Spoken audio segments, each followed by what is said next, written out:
Saksikanlah pertarungan yang amat sangat sengit antara Pak Anies, Pak Prabowo, dan juga Pak Ganjar dalam satu pertandingan yang epik abis. Siapa yang akan menang? Kalian semua yang akan menentukan. Saya kasih kamu nilai 2, S1, E2.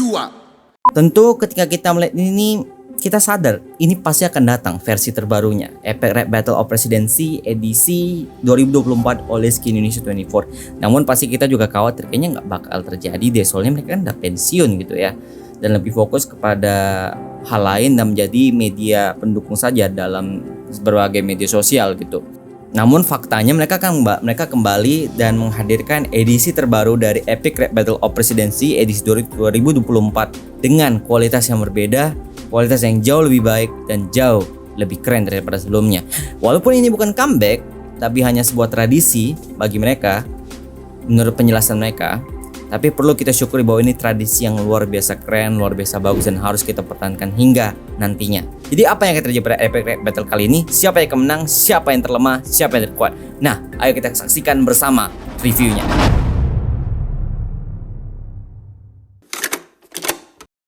Sedikit informasi sebelum kita mulai, opini saya dan diskusi saya, Epic Rap Battle Presidency edisi 2024 bukanlah comeback dari Skin Indonesia 24, melainkan tradisi. Berarti ini bukanlah suatu comeback, hanya tradisi aja yang ingin mereka lanjutkan, dan ini berasal dari mereka yang merupakan pembuatan ulang dari content creator zaman dulu yang membuat Epic Rap Battle Presidency yang 2000 edisi USA, tapi kadang dibuat versi Indonesia oleh Skin Indonesia 24. Dan jelas pada edisi ini perlu kalian ketahui ada banyak sekali peningkatan, perbedaan kru-krunya. Seperti misalkan Chandra Leo kali ini yang akan hadir untuk menyutradari Epic Rap Battle of Presidency terbaru untuk pertama kalinya, sekaligus berkolaborasi dengan studio Dewa Lantis, Tim Tiwan, dan Dalopis Entertainment, sebuah mahakarya yang terbaru bersama konten kreator Indonesia setelah Rewind Indonesia 2023. Jelas ini suatu karya yang sangat baik, sangat bagus, timing juga pas. Kualitasnya jelas berbeda dan mendatangkan beberapa wajah yang lama, beberapa wajah yang baru juga. Kamu sendiri harus menontonnya langsung supaya lebih memahami apa yang saya katakan saat ini.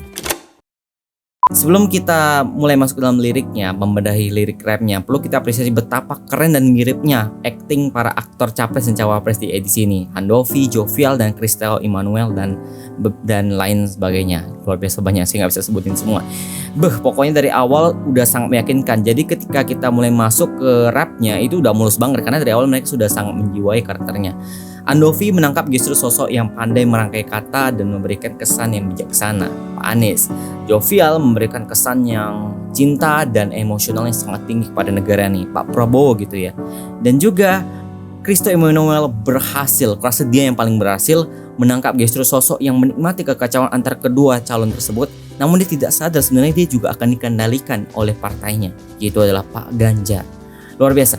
Lalu pada pembenahan liriknya itu mengambil poin-poin penting dari program-program yang diusulkan hingga sejarah drama-drama individu mereka masing-masing. Berbeda dari sebelumnya, ada peningkatan yang sangat saya suka, yaitu cawapresnya, wakil presiden juga ikut nge-rap bersama mereka untuk membantu posisi mereka untuk jadi lebih unggul. Lalu yang tidak saya sangka, ada cameo-cameo debat yang tidak hanya dari Soekarno dan Muhammad Hatta yang seperti sebelumnya, namun juga hadir bersama para presiden-presiden pendahulunya dengan cara yang paling kreatif, paling keren. Kayak Avengers, kayak Moon Knight, kayak Gundam, kayak Naruto gitulah, gabung keren, bejir, luar biasa lah gitu.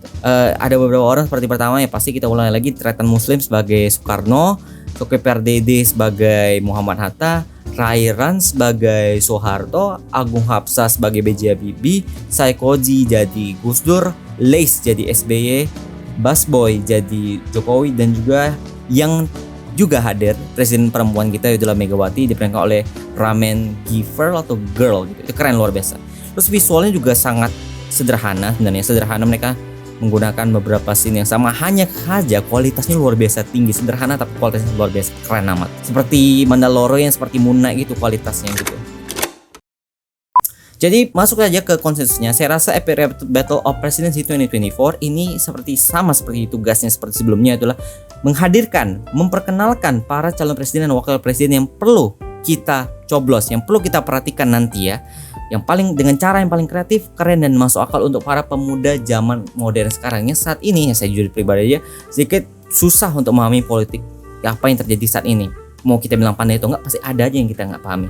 Dengan cara ini mereka cocok, bagus untuk buat kita lebih paham dan lebih familiar. Walaupun gitu penyampaian dan gagasan dan juga pesan yang udah dibalut dengan visual dan melodi yang membara itu diterangkan dengan cara yang netral sebaik-baiknya, sehingga tidak ada satupun dari mereka yang dispesialkan, memberikan mereka ruang yang cukup bagi kita untuk menilainya siapa yang paling pantas kita berikan suaranya. Jadi siapa yang akan kalian pilih pada tanggal 14 Februari 2024 nanti? Jangan sampai kalian golput ya, itu parah loh, rugi.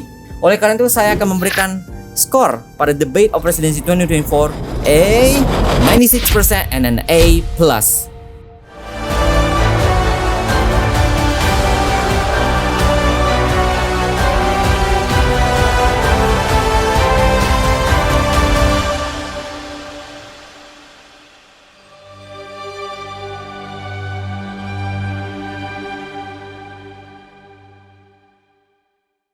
Wow, luar biasa. Sekilas itu saja guys reviewnya. Jujur saya menikmati reviewnya, menikmati nontonnya. Jangan lupa nonton fullnya di channel Skinny Indonesia 24 untuk lebih tahu lebih lanjut bagaimana. Dan saksikanlah dengan pengalaman kalian masing-masing dan beritahu apa pendapat kalian di kolom komentar saat ini. Apakah reviewnya valid, setuju atau enggak? Langsung tahu aja di kolom komentar. Dan saat ini saya sedang menggarap 2 film live action dan juga film animasi. Semoga juga berjalan lancar dan doakan yang terbaik ya teman-teman. Terima kasih dan sampai jumpa. Merdeka!